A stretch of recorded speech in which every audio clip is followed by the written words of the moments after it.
I have no words.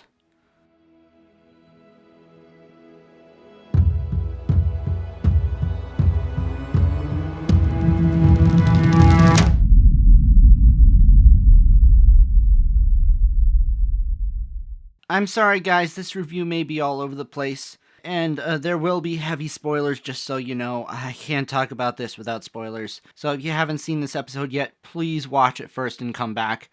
You do not want to be spoiled if you can help it.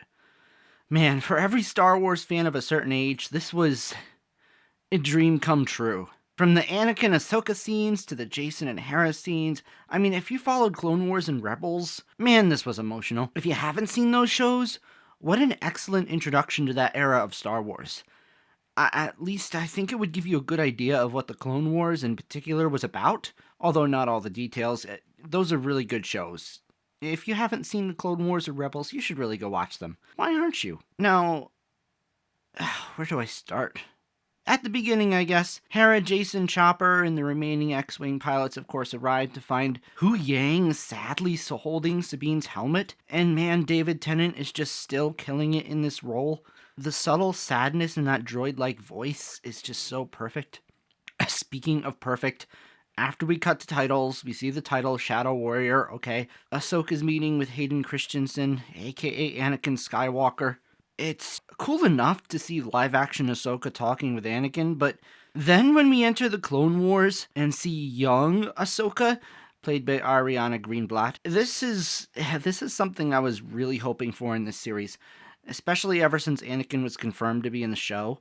Everything is so well done, the aesthetic, the costumes, the acting, the transitions between like different eras from adult Ahsoka to young Ahsoka. Ariana Greenblatt embodies the character of young Ahsoka so perfectly.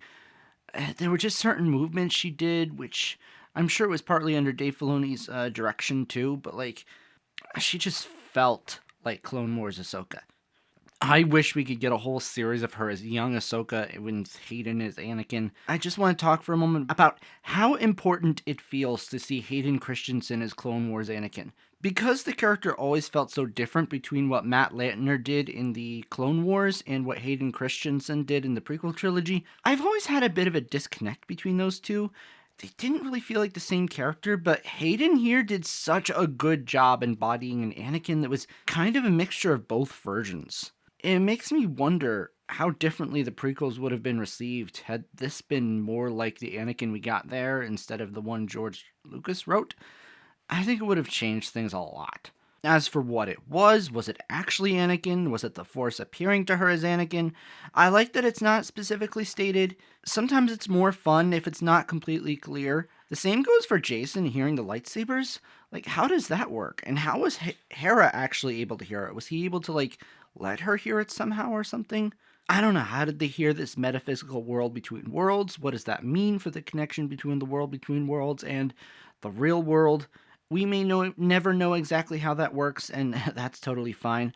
But yeah, from everything, from seeing Rex, the Siege of Mandalore, a mention of Kanan Jarrus finally, even a mention of Senator Organa and how fitting is it that she's apparently covering for them. This episode felt like a celebration of everything Star Wars has been for the last 15 years. At least the Dave Filoni version. But it didn't just feel like unnecessary fan service. It wasn't just references for the sake of making fans and Filoni happy. It was highly important character growth for Ahsoka, who has now emerged, as many speculated from this episode, as, honestly, Ahsoka the White. For all those who thought Ahsoka was too serious during this show, which I was kind of with them, I think it's clear there was a good reason for that. The guilt she was carrying from the Clone Wars, the grief and guilt from what Anakin became, was just been bearing down on her.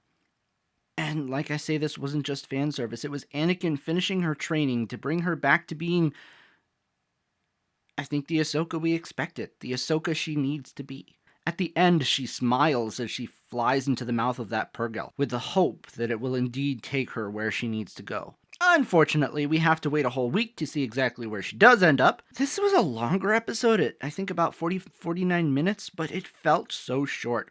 It definitely flew by really fast, and is definitely my favorite episode so far. Possibly my favorite live-action episode of Star Wars since the Disney Plus era began. This was a 10 out of 10, and I cannot wait for the next episode to see where it goes.